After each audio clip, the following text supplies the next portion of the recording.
and Oddworld.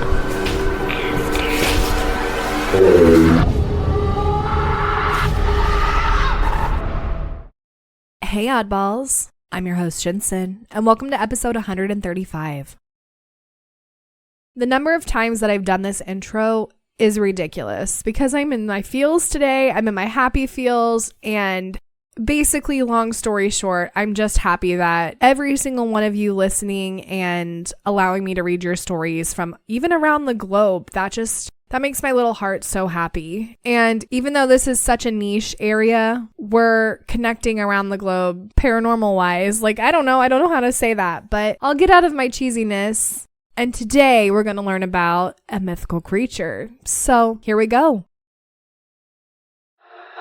It's Lesson time. Today's mythical creature lesson is the Chimera. Prepare for the ferocious Chimera, born from the parents of monsters. These mythical creatures represent ambitious energy and the need for change. Shake things up, take risks, and break free from the mundane. Let your courage and strength shine through, and don't let others take advantage of you. Embrace the wonder of the universe and live your life to the fullest.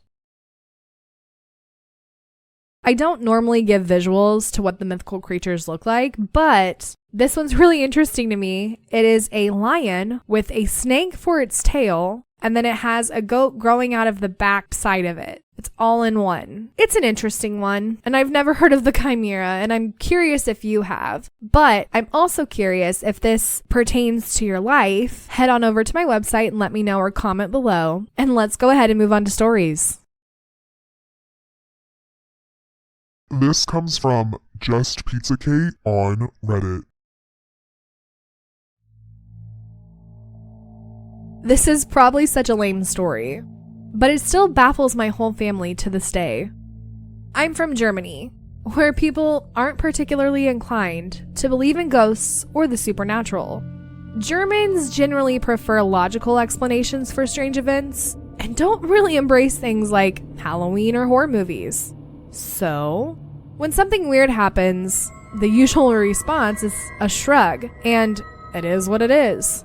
That's why it's so surprising that even my family ended up saying, okay, maybe it was a ghost.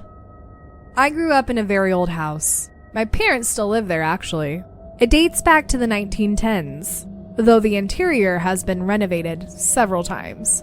Despite the updates, the house still has a spooky vibe, especially at night. I remember how many of my childhood friends were too scared to go to the bathroom after dark. It became a bit of a running joke. Over the years, small, strange things would happen. Magnets would fall off the fridge for no reason. Pictures would tumble from the walls. But we just brush it off, muttering, it is what it is. Then one night, something happened that we just couldn't explain. My mom had this steel sign in the kitchen. It was one of those funny ones that said, "You take 1 glass of wine and pour it into the cook." She kept it at the far end of the kitchen counter, where it was completely secure. No way it could have fallen on its own. One night, about 10 years ago, we all heard a loud metallic clatter. The next morning, we noticed the sign was missing. It wasn't on the counter. It wasn't on the floor. It hadn't fallen behind the counter either. Our counters are sealed to the wall with silicone, so that was impossible. It was just gone. For years, my parents couldn't find that sign. My mom would occasionally joke, "The ghost took it. I think this house might be haunted." It became one of those funny but baffling family stories that we'd laugh about but never understood. Fast forward to last year, my parents had to replace their dishwasher. So they pulled the old one out, and guess what they found? This steel sign. It was lying behind the dishwasher. Here's the thing. The dishwasher was on the other side of the kitchen. The counters are sealed, and there's no logical way that sign could have moved across the room and ended up there. To this day, We have no idea how it happened. Maybe the ghost didn't like the sign. Who knows? I get that it's not the most thrilling ghost story, but sometimes it's the little inexplicable things that stick with you. Okay, well, this is a new one for me. I mean, I've definitely read a million stories where ghosts take things, move things, what have you, but not just completely take it and move it behind a dishwasher. Like, what is that? And it's so weird too, because I'm just picturing my countertops and my kitchen setup, for example. If I had a sign on the other side of my kitchen and it ended up behind my dishwasher, there would literally be no way unless somebody pulled the dishwasher out and then picked up the sign off the wall and carried it all the way over, put it behind the dishwasher, and then pushed the dishwasher back into place. And based off the story, nobody did this. So I'm thinking it might have been a ghost. Unless you have some crazy squatter in the house. That's the only other thought that comes to mind, which honestly, that's way more terrifying than a ghost. But also, maybe if you did have a squatter in the house, maybe they just didn't like the sign and maybe they took it off the wall, stuck it behind the dishwasher, and then pushed the dishwasher back into place. I'm gonna go ahead and say it's probably not a squatter, but you know, I think this one just blows my mind a little bit because usually when things move, they either just disappear completely, which I guess is kind of like the story, but they either disappear completely, never return, disappear and reappear, move from the location that it was originally, like a few feet from where it originally was supposed to be, or, you know, what have you. But to like stick it behind a dishwasher, that's just so random. And the title of the story is Ghosts Didn't Like the Decoration, and I'm gonna have to probably agree with that one. Maybe they were thinking, oh, you'll tear up the whole house looking for this decoration, maybe, but you're not gonna ever look behind a dishwasher. In a way, that's kind of ingenious. And now it just makes me wonder if a lot more people have things behind dishwashers or behind things that you typically wouldn't move. Oh my God, what if things are like stuck in walls? You know how when people renovate and they find stuff in the walls? Now, I understand that people actually put them there, but what if in the off chance that it wasn't people putting it there, it was a ghost? I mean, that's pretty far-fetched, but it does make you wonder, doesn't it? Either way, I think this one is honestly kind of fun, and let's go ahead and move on to the next story. This comes from tricky_course9511 on Reddit.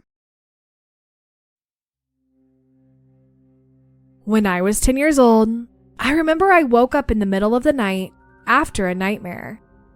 When I woke up, a long-haired entity was looking down to my bed.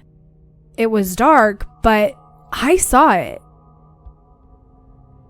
I freaked out and went out of my room upstairs to my mom's room. Next to her room was a little storage room, like a closet. The door was open, and I saw a tall black hooded figure with a black robe just standing there with long fingers. I didn't see the face. I was so traumatized I couldn't speak. I just crawled in my mom's bed with the covers up to my head. When I woke up, I thought I imagined it. But now, at 28 years old, I'm not so sure. Has anyone seen them? Okay, so this is terrifying, but I'm not gonna lie, I had to laugh when I read the long fingers part because all I could think of was salad fingers. And if you know what that is, comment below. But it made me giggle, which was good because this one is actually scary. I don't even know what I would do if I woke up and there was something looking down at my bed and then being in her room with one of those, in my opinion, they're creepy as hell, but those little like tiny little closets that some rooms have. And I'm assuming it's kind of like a storage attic closet type thing. I don't know. That's what I'm picturing in my brain. And those things already scare me. So seeing a hooded figure in it, no, thank you. Now, if that figure starts saying, I like rusty spoons, I'm just gonna stop.